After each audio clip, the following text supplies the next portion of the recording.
네. 오늘 이 본문을 중심으로요. 요한일서 마지막 11번째 시간입니다. 알아야 영생합니다. 라는 제목으로 여러분과 은혜를 나누고자 합니다. 제가 광고에도 했지만 제가 이제 이렇게 설교한 것들을 PPT 설교를 이제 유튜브에 올리고 있어요. 그런데 누가 그러더라고요. 40분짜리는 절대 애시당초 클릭을 안 한다. 네, 그래서 다음 주부터는 이제 요한 2서, 이제 요한 3서 이렇게 끝낼 생각인데요.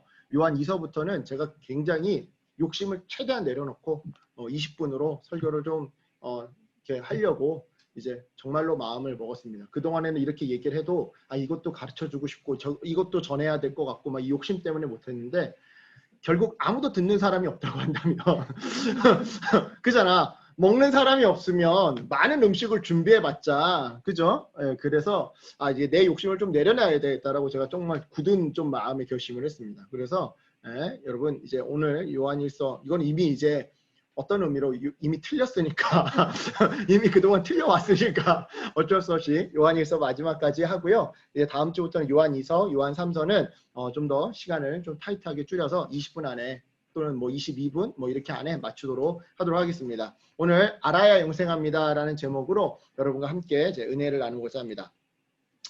여러분들이 너무나도 잘 아시는 지피지기이면 백전불태이다 라는 말이 있습니다. 원래 백승이 아니라 백전불태예요. 예, 그러니까 백전백승이라기보다는 백전불태가 원래 오리지널 사자성어입니다. 적을 알고 나를 알면 100번 싸워도 위태롭지 않다라는 뜻이죠. 그런데요, 우리나라 역사 속에서 이것을 제대로 지키지 못해서 싸움에서 고전을 면치 못했던 대표적인 예가 있습니다. 그게 뭐냐? 바로 임진왜란입니다. 임진왜란. 조선시대의 국력을요, 그래프로 그려보면요, 이런 M자로 나타낼 수가 있습니다. 이런 M자로. 그렇다면 여기서 질문 한번 해볼게요. 첫 번째 봉오리.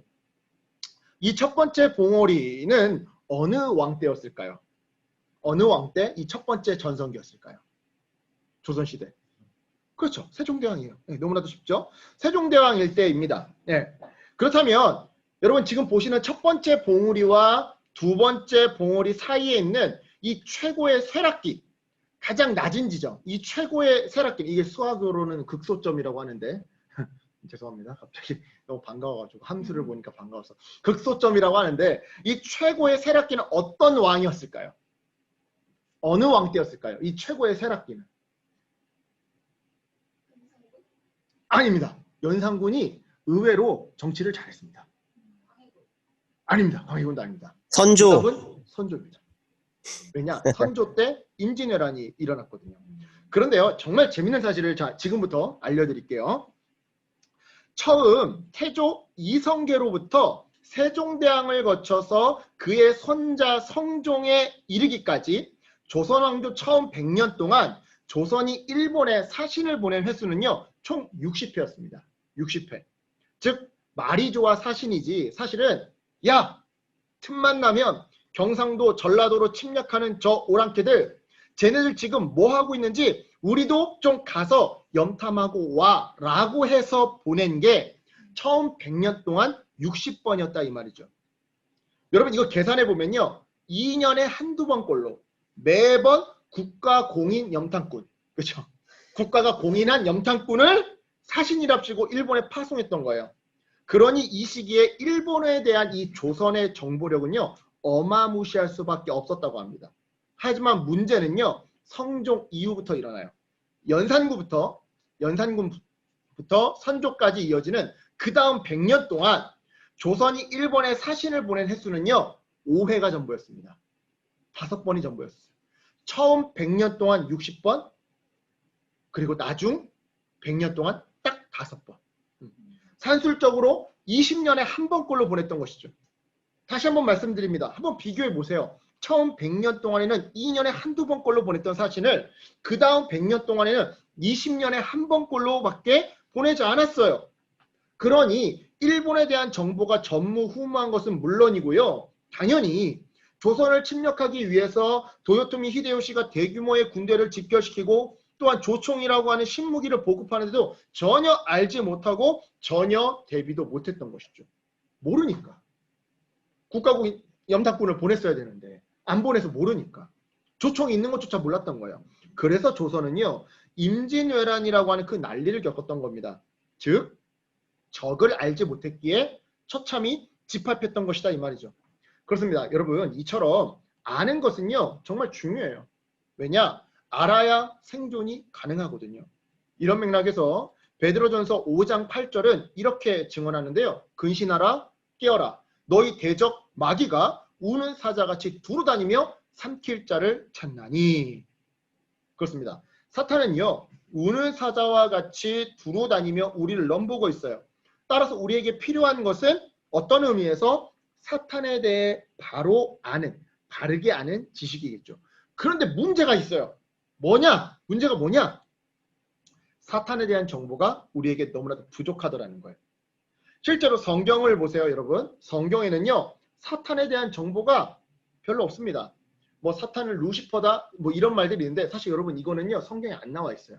이게 어떤 번역본에서 루시퍼라고 하는 그런 단어들이 나와가지고 이제 뭐 카톨릭 역사 속에서 이제 그렇게 한 건데 사실 성서신학자들, 카톨릭 성서신학자들이나 기독교 성서신학자들이나 사탄의 이름이 루시퍼다라고 하는 거에 대해서는 별로 성서신학자들도 어느 진영에 있든 별로 동의를 안 합니다. 이게 번역상의 이제 문제 때문에 이런 것들이 이게 와전돼서 이렇게 나온 건데 사실 성경을 읽어보면요. 사탄에 대한 이야기는 그렇게 많이 등장하지 않아요. 네. 오히려 대신에 누구에 대한 그리고 무엇에 대한 정보가 월등히 많느냐? 바로 예수님에 대한 정보, 즉 진리에 대한 정보가 훨씬 더 월등히 많습니다. 따라서 우리는요. 그러니까 이제라도 성경 밖에서 사탄에 대한 정보를 세상에 대한 정보를 열심히 긁어 모아서 살펴봐야 하는 걸까요? 아닙니다. 아니에요. 만약에 여러분 사탄에 대한 정보가 진리에 대한 정보보다 더 중요하고 필요하다면 그래야만 우리의 생존이 가능하다면 하나님은요 이미 벌써 이 성경 안에 사탄에 대한 정보를 어마무시하게 기록해 놓으셨을 겁니다. 하지만 주님은 그렇게 하지 않으셨죠. 왜냐? 우리의 신앙이, 우리의 삶이 사느냐 죽느냐라고 하는 그 문제의 해법은요. 사실 사탄에 대한 지식보다 진리에 대한 지식에서 오기 때문입니다. 자, 다시 한번요. 문제의 해법은 사탄에 대한 지식보다 무엇에서 온다고요? 진리에 대한 지식. 실제로 여러분 화폐 전문가 배원준 씨는요. 자신의 책 위조지폐 감별 이야기에서 위조지폐를 감별하는 가장 좋은 방법은 진짜 지폐에 익숙해지는 것이라고 썼어요. 얼마 전에 뉴스에도 나오던데요. 독버섯. 우리는요. 화려하면 독버섯이다. 향이 좋으면 독버섯. 이런 거 알고 있었죠. 얼마 전에 뉴스인가 다큐멘터리에 나오더라고요. 그게 다 잘못된 거래요. 되게 못생겼는데 독버섯인 경우가 있대요. 네. 그러니까 사실 독버섯은요. 우리가 먹는 걸 제외하면 다 독버섯이라고 생각하면 된대요. 그러니까 우리가 알지도 못하는 독버섯이 무궁무진한 거예요. 그러면 우리가 독버섯을 피하기 위해서 살기 위해서 그 독버섯을 다 외워야 하느냐? 그게 아니라는 거죠. 먹을 수 있는 버섯 몇 개만 알고 있으면 되는 거거든요. 네, 맞아요. 위조 지폐를 감별하는 가장 좋은 방법은 진짜 지폐에 익숙해지는 것이라고 이 화폐 전문가 배원준 씨는 말합니다. 즉 위조 지폐에 대한 지식보다 진짜 지폐에 대한 지식이 더 중요하다고 더 필요하다고 말하고 있는 것이죠. 그래서 성경은요. 사탄에 대한 정보보다 예수님에 대한 정보를 더 많이 기록하고 있는 거예요. 왜요? 그래야 영생이 유지되고 지켜지는 거니까요. 이런 맥락에서 오늘 본문은요. 진리를 아는 지식에 대해 증언합니다. 그리고 이 지식이 있어야 영생이 가능하면 우리에게 말해주죠. 정말 그러한지 이제 본문을 좀 살펴보겠습니다. 자, 오늘 본문은요. 요한일서의 마지막 핵심, 서머리입니다. 그래서 사도 요한은 이 요한일서를 마무리하면서 전체 요한일서의 요점을 5가지로 서머리해 주고 있는데요. 그 5가지 지식이란 무엇이냐? 먼저 첫 번째로 13절에서 우리는 성육신하신 예수를 그리스도로 믿음으로 말미암아 영생을 가지고 있다라는 지식을 알고 있다라는 거예요. 자, 우리 졸리니까 우리 밥 먹고 졸리니까 자, 한번 읽어보겠습니다. 요한일서 5장 13절 함께 읽겠습니다. 시작. 내가 하나님의 아들의 이름을 믿는 너희에게 이것을 쓰는 것은 너희로 하여금 너희에게 영생이 있음을 알게 하려 함이라. 알게 하려 합니다. 예. 그리고 이어서 두 번째로 우리가 하나님의 뜻대로 구하면 하나님이 들어주신다라고 하는 이 지식을 또한 우리가 알고 있다라고 말하는데요. 우리 14절과 15절 함께 읽겠습니다. 시작. 그를 향하여 우리가 가진 바 담대함이 이것이니 그의 뜻대로 무엇을 구하면 들으심이라. 우리가 무엇이든지 구하는 바를 들으시는 줄을 안즉 우리가 그에게 구한 그것을 얻은 줄을 또한 아느니라. 아멘. 여러분 지금 이것의 예로, 실예로 16절과 17절에서 요한은 무엇을 설명하느냐? 자, 우리가 죄를 짓는 형제를 위해 기도하면 하나님은 그가 돌이켜 다시 생명을 누리도록, 즉 영생을 누리도록 해주신대요. 왜냐? 이러한 기도야말로 바로 하나님의 뜻대로 구하는 기도. 다른 말로 하나님이 원하시는 하나님의 뜻에 합당한 그런 기도인 거니까요. 그러니까 하나님 뜻에 합당한 기도 여러 가지가 있겠죠. 근데 우리는 잘 모르잖아요. 과연 어떻게 구하는 것이 하나님의 뜻에 합당한 기도인지. 가령 제가 예전에 뭐 그런 말 했었죠. 배우자를 위해 놓고 기도할 때 제가 막 하나님 저는 차가 없으니까 차를 가져갔으면 좋겠고 막 이런 기도를 했다고 했잖아. 말도 안 되는 기도를. 그런데 우리가 기도하다 보면 무엇이 정말 하나님 뜻에 합당한 기도인지 잘 모를 때가 있어요. 그런데 적어도 하나 알 수 있어. 이 요한일서를 통해. 뭡니까? 죄 가운데 있는 내 가족, 내 형제, 내 지체들, 내 이웃들을 위해 하나님 저들을 죄악에서 건져주세요. 저 사람 깨닫게 해주세요. 회개하게 해주세요. 저 사람이 다시 의의 길로 바로 서게 해주세요. 이런 기도는 하나님의 뜻에 합당한 기도고 하나님이 들어주신다는 거죠. 네. 단 여기에는요. 근데 예외 규정이 있습니다. 예외 규정. 16절 마지막 부분을 보시면요. 사망에 이르는 죄를 저지른 형제에 대해서는 아무리 기도해도 하나님이 그 형제를 회복시켜 주시지 않는데요. 그렇다면 여기서 사망에 이르는 죄란 도대체 무엇이냐? 무엇이기에 그를 용서해 주시사 그의 영혼과 삶을 회복시켜 달라고 아무리 애원하고 간구하고 기도해도 들어주시지 않느냐라고 하는 질문이 들 수 있는데요. 사실 저도 잘 모르겠습니다. 아니 저뿐만이 아니라 모든 주석가들이요. 대다수의 주석가들이요. 이 구절에 대한 속 시원한 대답을 못하는 게 사실이에요. 다만 대충 이렇게 얼버무리기는 합니다. 실제로 학자들이 얼버무린다라는 거예요. 어떻게 얼버무리느냐? 무슨 죄인지는 모르겠지만 배교, 즉 처음에는 하나님을 열심히 믿었는데 나중에는 하나님을 배신하고 다른 우상을 섬기는 것을 말하는 것 같다라고 공통적으로 언급하기는 해요. 근데 이거 이상은 잘 모르겠다. 구체적으로는 잘 모르겠다. 이게 주석가들의 대답이에요. 네, 모르겠어요. 여러분 혹시 한번 기도해 보세요. 하나님 이게 무슨 뜻입니까? 네, 열심히 연구하시면서. 네. 여하튼 계속해서 우리가 본문을 통해서 세 번째 지식을 알 수 있다라고 얘기하는데요. 18절을 보시면 하나님의 자녀는 예수님의 보호를 받기에 고의적인 죄 그리고 습관적인 죄를 짓지 않는다라는 것을 알고 있대요. 우리가 그걸 알고 있대요. 계속해서 19절에서 네 번째 지식으로 우리는 악마의 손아귀 아래에 있는 세상과 달리 하나님께 속해 있다는 것을 알고 있다라는 거예요. 또한 20절에서는 마지막 다섯 번째 지식으로 하나님을 알게 해주신 분이 바로 예수님이라는 것을 우리가 알고 있다라고 말하는데요. 결과적으로 이 다섯 가지 지식을 통해 사도 요한은요. 무엇을 말하고 있는 겁니까? 21절에서 이런 지식을 통해 스스로를 우상에게서 멀리하라고 말하고 있는 거예요. 스스로를 우상에서 멀리하라. 너희가 아는 바 이러이러하다. 너희가 아는 바 이러이러하다. 사실 오늘 본문에서 가장 많이 나오는 표현이 이 표현이에요. 너희가 아는 바. 너희가 아는 바. 네, 이런 표현이에요. 그러니까 너희가 이런 것들 알고 있지. 이걸 잊지 말고 또한 이것을 그냥 관념으로만 남겨두는 것이 아니라 삶으로 살아냄으로써 우상에 넘어가지 말라. 이게 요한일서의 핵심이라는 거죠. 네. 그렇다면 이러한 본문을 통해 주님이 우리에게 주시는 메시지는 무엇이냐? 그것은 먼저 첫 번째로 진리를 아는 지식이 영생을 유지하게 해준다라는 메시지. 진리를 아는 지식이 영생을 유지한다. 자, 지난 시간에도 제가 잠시 말씀드렸지만요. 영생이란 죽어서 천국 가는 것을 말하는 게 아닙니다. 죽어서 천국 가는 것은요. 어떤 의미에서 영생의 결과물이지 천국 가는 것 자체가 영생의 본질은 아니다 이 말이죠. 그렇다면 영생의 진짜 의미는 무엇이냐? 그것은 바로 예수님과 누리는 인격적인 사귐의 관계예요. 사귐의 관계.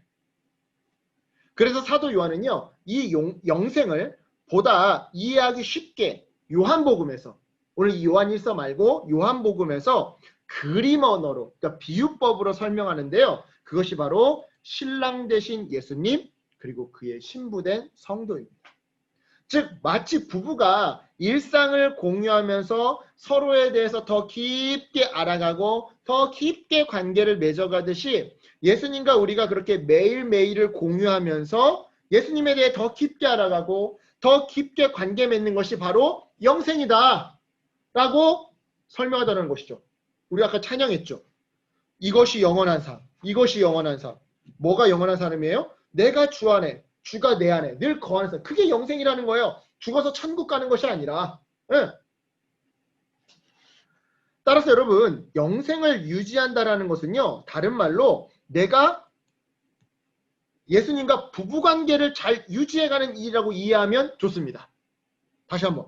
영생을 어떻게 이해하면 좋다? 영생을 유지한다는 걸 어떻게 이해하면 좋다? 내가 예수님과 부부관계를 잘 유지해가고 있다. 이거를 이해하면 좋아요. 이러한 맥락에서 오늘 본문은 예수님과의 부부관계를 잘 유지하기 위해서는 그 무엇보다 예수님에 대해서, 진리에 대해서 더 잘 알아야 한다라고 말하고 있는 것이죠. 실제로 여러분, 자, 부부관계를 보잖아요. 그러면요, 행복한 신혼생활도 잠시고요. 시간이 지나 콩깍지가 벗겨지고 예상치 못한 갈등이 찾아오곤 합니다. 대부분 그래요. 대부분. 이제 아는 지인들 이렇게 그 여자들만 모여있는 카톡방이 있어요.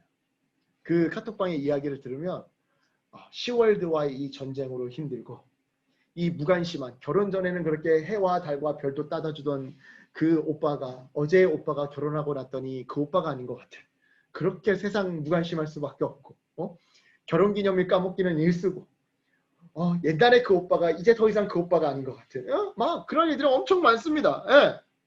이런 상황에서 역경을 잘 헤쳐나가는 부부가 있는가 하면요. 서로에 대한 애정이 식어서 이혼을 선택하는 사람들도 더러는 있는데요. 이러한 불행을 겪지 않으려면 우리는 어떻게 하는 걸까요? 이 문제의 답을 놓고 고민했던 미국의 한 교수가 있습니다. 누구냐면 바로 토레도 대학의 리사 네프라고 하는 교수예요. 그녀는요. 행복한 결혼 생활을 하는 부부의 특징이 궁금했는데요. 그래서 신혼부부 82쌍을 모집한 후에, 그러니까 82쌍을 모집한 후에 실험을 진행했다고 합니다. 먼저 82쌍 신혼부부에게 당신의 배우자는 좋은 사람입니까? 당신의 배우자는 장점이 많은 사람입니까? 와 같은 추상적인 설문지를 돌렸대요. 그러니까 벌써 여러분, 당신의 배우자는 장점이 몇 개입니까? 이러면 좀 더 구체적이잖아. 근데 장점이 많나요? 이렇게 추상적으로 물어본 거예요. 좋은 사람, 이걸 어떻게 점수를 매길 수 있겠어? 이걸 어떻게 수치할 수 있겠어? 100점 만점을 뭘로 잡아야 돼? 그치? 그러니까 추상적인 질문을 던진 거예요. 네. 결과는 흥미로웠습니다. 82쌍 전부. 결혼을 앞두고 있어서 그런지 몰라도, 아직 콩깍지가 씌워져 있어서 그런지 몰라도 82쌍 전부 자기의 배우자는 좋은 사람이고 장점이 많은 사람이라고 거의 만점에 가까운 점수를 주었던 거죠. 이걸 통해 신혼부부들의 눈에 쓰인 콩깍지가 얼마나 단단한지 확인한 이 리사 네프 교수는요. 이어서 두 번째 설문조사를 실시했는데요. 이번 조사에서는 상대방의 구체적인 면모를 물어봤다고 합니다. 즉 당신의 배우자는 이불 정리를 잘합니까? 당신의 배우자가 가장 싫어하는 행동은 무엇인가요? 당신의 배우자가 가장 행복하게 기억하고 있는 어린 시절의 추억은 무엇인가요? 당신의 배우자가 두 번 다시 떠올리기 싫어하는 어린 시절의 불행했던 기억은 무엇입니까? 와 같은 아주 구체적인 질문을 던졌던 것이죠. 실제로 제가 이제 결혼을 할 때 주례를 서주신 저희 은사 목사님은요. 결혼 전에 3번을 만나게 해요. 3번을 만나게 해서 첫 번째 만남 때는 뭐를 물어보게끔 하냐면 그거를 물어보게끔 해요. 각 양가 집안의 가계도를 조사하게끔 해요. 할아버지 때부터 이렇게 해가지고 그거를 이름, 학렬, 나이까지 다 외워오게 숙제를 시키고요. 두 번째 만남에서는 어떤 숙제를 시키냐면 내 아내가 또는 내 남편이 어린 시절 가장 행복하게 기억하는 추억 5가지, 가장 불행하게 기억하는 추억 5가지를 써오라고 이 숙제를 내줘요. 그런 숙제들을 내줘요. 그리고 이제 마지막에는 결혼 서약서를 너네가 직접 써와라 라고 하는 숙제를 내주세요. 되게 좋은 것 같아요. 결혼을 좀 더 진지한 마음으로 준비하게 되니까요. 여하튼 그런 맥락처럼 그런 것처럼 정말 구체적인 질문을 던졌던 것이죠. 그리고는 이제 한 장의 설문지를 더 준비해서 나는 이불 정리를 잘 하는지 어떤 행동을 가장 싫어하는지 이런 것들을 적게 했는데요. 왜냐하면 이제 채점하려고 배우자가 나에 대해서 제대로 정답지를 작성했나 채점하려고 이제 본인의 정답지를 작성했던 것이죠. 여하튼 그렇게 설문지를 작성해서 채점을 했는데요. 절반 이상을 맞춘 그룹과 절반 이하를 맞춘 그룹으로 그렇게 신혼부부들을 나눴다고 합니다. 즉 배우자에 대해서 정말 어린 시절부터 남들 모르는 습관까지 구체적으로 아는 부부와 그냥 대충 추상적으로 아는 부부 이렇게 두 그룹으로 신혼부부들을 나눴던 것이죠. 그리고서 4년 뒤에 이 82쌍의 신혼부부를 추적 관찰했는데요. 재밌게도 서로를 구체적으로 몰랐던 신혼부부는요. 구체적으로 알았던 부부보다 이혼율이 30%나 더 높게 나온 거예요. 즉 좋아하는 감정만 있을 뿐 서로에 대한 지식이 부족했던 부부에게서 이혼율이 월등히 높게 나왔던 것이죠. 그렇습니다, 여러분. 결혼 생활의 질은요. 신혼 초에 느끼는 감정의 크기와는 아무런 상관이 없습니다. 감정과는 아무런 상관이 없어요. 결혼 생활의 질은. 즉 아무리 행복한 신혼부부도 곧 갈등에 부딪히기 마련이더라는 것이죠. 우리 이제 소진자매도 이제 선교 때문에 문화에 대해서 배우지 않습니까? 문화 충돌이라는 게 있죠. 결혼 생활이라는 게 문화 충돌이에요. 30년 가까이 서로 다른 문화 속에서 살아왔던 두 자아가 문화 충돌을 하는 거예요. 어떤 사건에 대해서 이 집안과 이 집안이 반응하는 방식이 다르고 표현하는 언어 습관이 달라요. 모국어가 달라요. 어떤 음식에 대해서 조리법이 달라요. 다 달라요. 어떤 날에 대해서 예를 들어 생일이라고 한다면 이 집안은 그 생일을 어떻게 보낸다. 이 집안은 생일을 어떻게 보낸다. 문화가 다 달라요. 그 문화 충돌. 그죠? 당연히 어떻게 된다라는 거예요? 갈등이 생길 수밖에 없더라는 것이죠. 네. 바로 이때 서로를 정확히 구체적으로 알고 있는 커플은요. 갈등이 생겨도 이 상황을 극복할 수 있을 거라는 희망과 해결의 의지를 갖게 됩니다. 하지만 반대로 서로에 대한 지식이 부족한 커플은요. 갈등 상황에서 상대방에게서 자꾸 예상 밖의 모습을 발견하게 되는 거죠. 그래서 당황하는 일이 많아지면 많아질수록 결혼관계에 대한 확신을 잃어가고 이러한 좌절감은 관계에 대한 만족도와 애정을 쉽게 만드는 겁니다. 실제로 여러분 요즘에는 안 하는데 예전에 MBN이라고 하는 방송국에서 프로그램 중에서 부부 학교 뭐 팥뿌리 뭐 이런 게 있었어요. 그러니까 정말로 이제 이혼을 앞두고 있는 그 부부들을 상담을 해주고 서로 이제 상담을 통해서 이혼을 유보하게끔 이렇게 독려하는 그런 프로그램이었죠. 그 프로그램 보면 공통적인 게 있어요. 뭐냐면요. 상담을 합니다. 남편은 남편대로 상담을 하고 아내는 아내대로 상담을 해요. 그리고 상담하는 모습을 옆에 배우자가 함께 참관을 쳐다봐요. 그럼 공통적으로 하는 말이 뭐냐면 당신이 이런 트라우마가 있는지 난 몰랐어. 남편이 아내를 보고 당신이 장인어른으로부터 받은 그런 상처가 있는 줄 몰랐어. 나의 그 행동이 장인어른과 똑같은 줄을 내가 몰랐어. 반대로 아내는 당신이 시어머니에게 그런 아픔이 있는 줄 몰랐어. 내가 그 시어머니의 그 행동을 그대로 따라하고 있다는 걸 몰랐어. 몰라요. 몰라서 싸우고 있다는 거죠. 따라서 여러분 부부관계가 잘 유지되기 위해서는요. 그 무엇보다 수많은 대화를 통해 그것도 수박 겉핥기식의 대화가 아니라 아주 구체적이고 아주 속 깊은 대화를 통해 상대방에 대해 더 잘 알아야 하는 겁니다. 그래야 부부관계가 안전하게 오래오래 유지되는 것이죠. 예수님과의 이 영생의 관계도 마찬가지입니다. 아까 영생이란 신랑 되신 예수님과 그의 신부된 우리가 누리는 부부관계와 똑같다고 말씀드렸었죠. 여러분 예수님을 처음 믿었을 때는요. 예수님이 그렇게 좋아 보일 수 없고요. 세상 만사가 이제 다 술술 잘 풀릴 것만 같아요. 참고로 여러분 지금 이 자매는 어느 교회 자매인지 모르겠어요. 이게 모든 교회에서 다 돌아다니는 사진이야.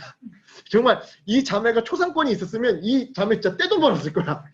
이게 교회에서 이 영상 만드는 사람들은 다 아는 사진이야. 이 사진은 누군지 몰라. 출처가 없어. 근데 모든 교회에서 다 써. 이거 모르는 사람이 없어. 아마 이 자매가 정말 마음을 굳게 먹고 초상권 청구를 했으면 떼돈 벌었을 거야. 여하튼간에 네. 처음 믿었을 때는요, 예수님이 그렇게 좋아 보일 수 없고요, 세상만사 이제 다 술술 풀릴 것만 같아요. 하지만 여러분, 고난 없는 인생이란 절대 없거든요. 마치 파도 없는 바다가 없듯이 인생에 당연히 찾아오는 고난을 만나면요, 우리는 이내 예수님과의 관계에서 어긋남을 발견하게 됩니다. 즉, 내 기도와는 전혀 다른 예수님의 인도하심 속에서 예수님께 당황하고 실망하더라, 이 말이죠.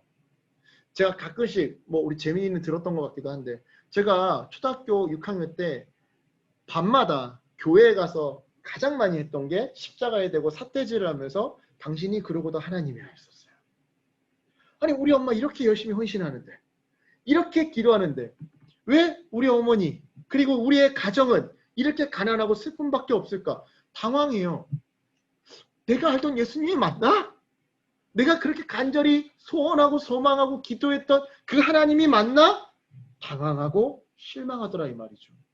바로 이때 여러분, 예수님에 대해서 더 많이 더 깊게 아는 성도는요, 고난이 닥쳐와도 예수님이 반드시 예수님의 때에 예수님의 방법으로 내 삶을 회복시켜 주실 것을 믿고 견뎌냅니다. 믿고 이겨내요. 하지만 반대로 예수님에 대해서 잘 모르는 성도는요, 고난 앞에서 결국 예수님께 실망했다고 말합니다. 그리고는 예수님을 떠나버리는 것이죠. 그래서 여러분, 예수님과의 부부관계, 다른 말로 영생의 관계를 잘 유지하기 위해서 오늘 본문은 뭐라고 말하는 겁니까? 진리에 대해서 알라고 말하는 거예요. 진리에 대해서 알아야 된다. 마치 부부가 서로에 대해서 알아야 부부관계의 질이 높여지듯이 영생도 마찬가지라는 거예요. 알아야 한다. 이런 맥락에서 묻겠습니다. 여러분은 예수님을 얼마나 아십니까? 지금 이 흑인 여자 꼬마아이가 침대에서 낡은 성경책을 읽고 있어요. 얼마나 예쁜지 모르겠어요. 네. 여러분, 요한복음 5장 39절에서 예수님이 이렇게 증언하십니다. 너희가 성경에서 영생을 얻는 줄 생각하고 성경을 연구하거니와 이 성경이 곧 내게 대하여 증언하는 것이니라. 따라서 여러분, 다시 묻겠습니다. 여러분, 성경 얼마나 아십니까? 얼마나 읽으십니까? 여러분, 예수님이 어떤 분인지 알고 싶다면요, 먼저 우리가 예수님의 말씀을 알아야 해요. 이 이야기는 반대로 우리가 예수님의 말씀, 즉 이 성경에 관심이 없다면 예수님을 알고 싶어하지 않는 것과 같다라는 것이죠.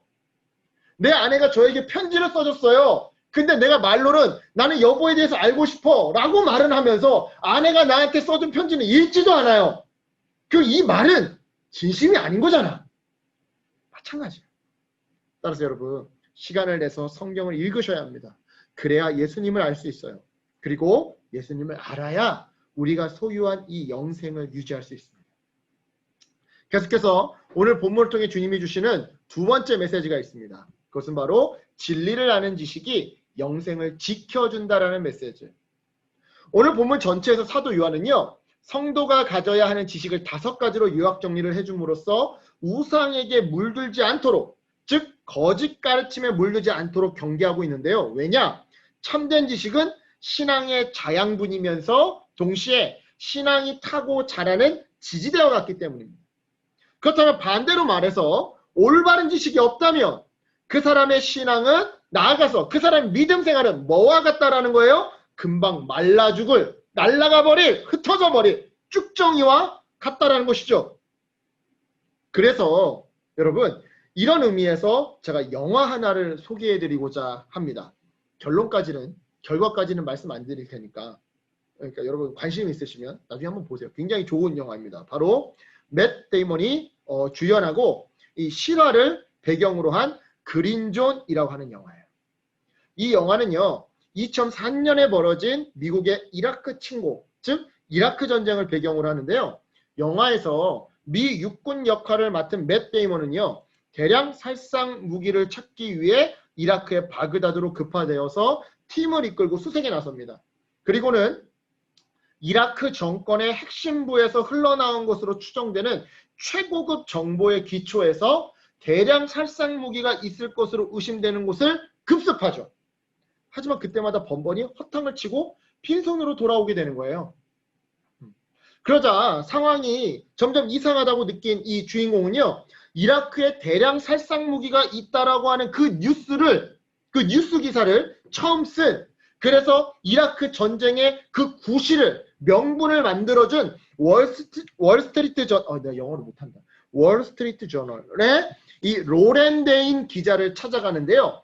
여차저차해서 그 기자가 묵고 있는 호텔로 찾아간 주인공은요, 그 기자에게 어디서 그런 정보를 얻어서 기사화 시켰냐고 따져 묻기 시작합니다. 왜냐? 그 기자의 기사 하나로 전쟁이 시작됐는데 정작 대량 살상무기, 화학무기는 보이지도 않고 그거 찾겠다고 민간인들과 군인들만 죽어나가고 있으니 도대체 무기가 있다라고 하는 그 정보를 어디서 얻어서 기사를 쓴 건지 따져 물어봤던 것이죠. 그러자 당황한 기색을 보이던 이 기자는요, 자기가 진짜 대량 살상 무기를 본 게 아니라고, 그냥 미국의 고위 관리로부터 들은 정보였다고 얼버무리면서 상황을 모면하려고 합니다.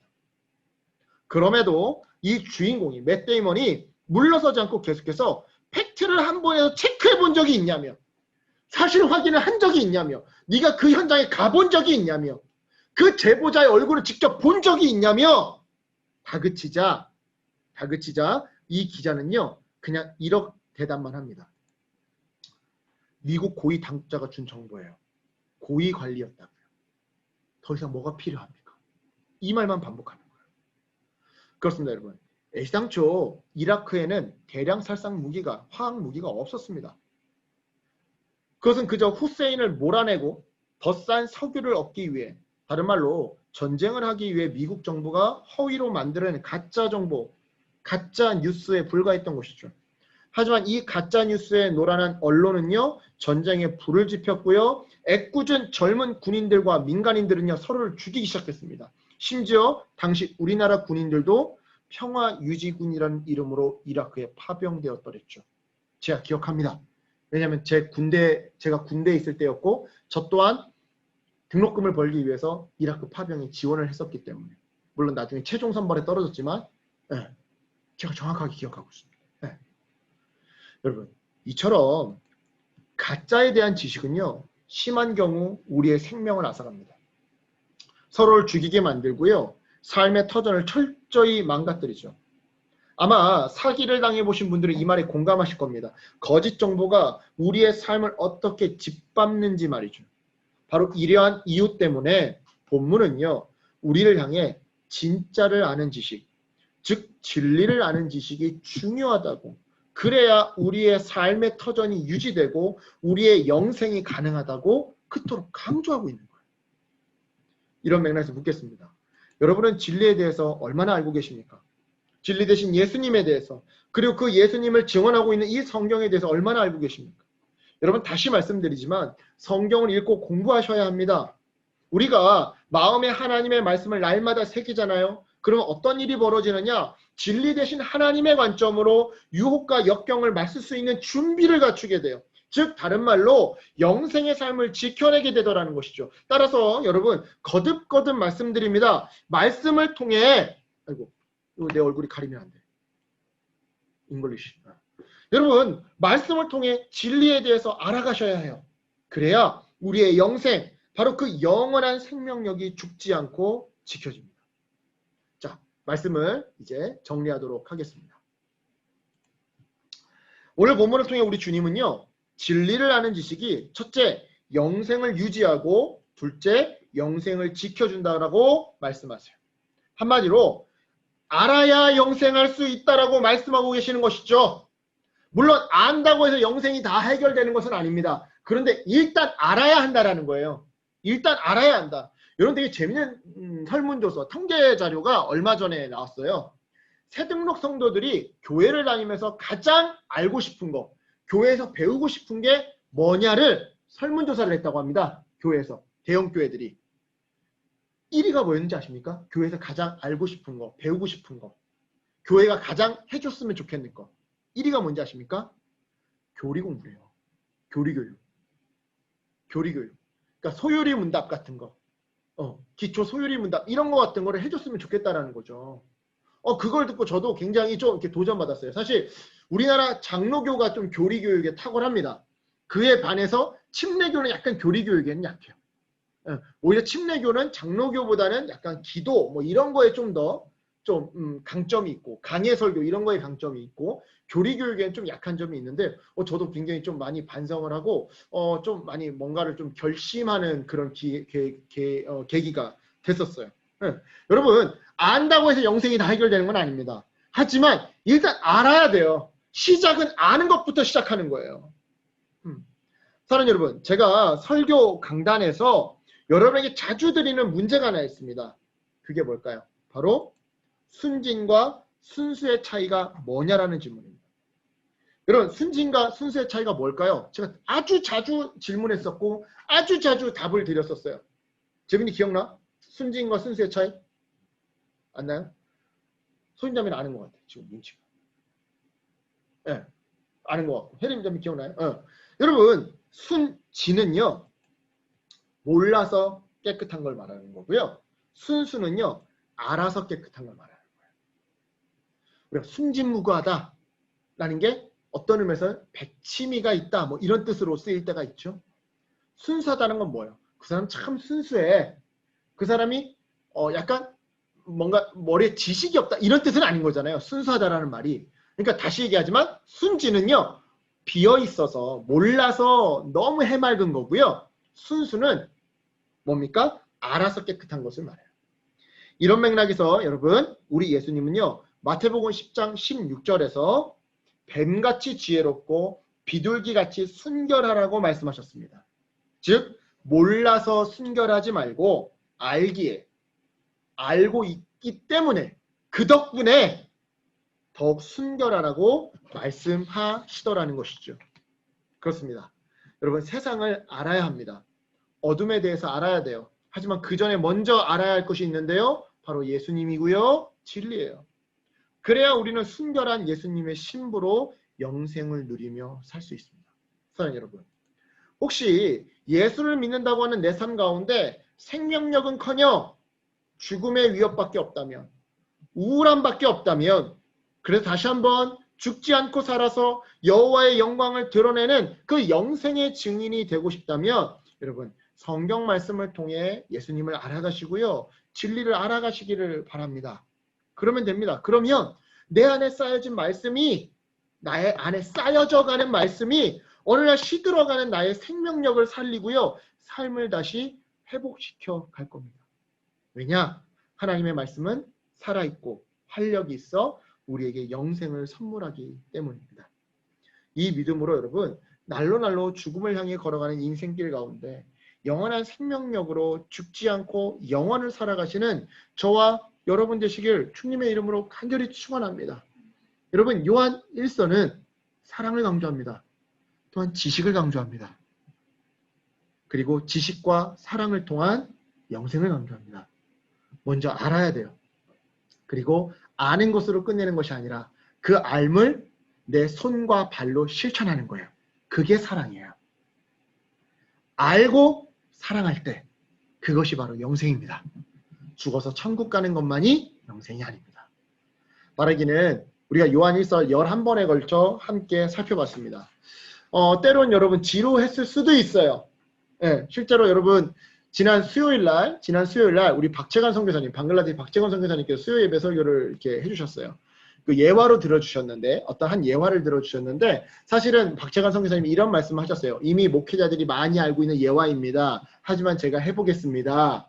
사도 요한이 이제 수명이 다해서 기한이 다해서 죽어갈 때가 다 되어갔습니다. 그래서 제자들이 스승에게 임종 전에 한마디를 듣기 위해서 이 강대상에 부축을 하고 세웠다고 합니다. 그래서 스승님, 사도 요한 스승님 소천하시기 전에 우리가 정말 마음에 새겨야 할 한마디만 좀 전해 주십시오. 그랬더니 서로 사랑하라 라고 하셨대요. 그래서 아니 그거야 평상시 많이 하셨던 말씀이고요. 그거 말고 다른 말씀 해주세요. 그랬더니 서로 사랑하라 라고 하셨대요. 그래서 아니 스승이 그것밖에 정말 하신 말씀 없습니까?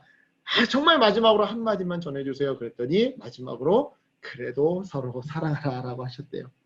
이게 실화고요. 이미 많은 목사님들이 알고 있는 예화이기도 하죠.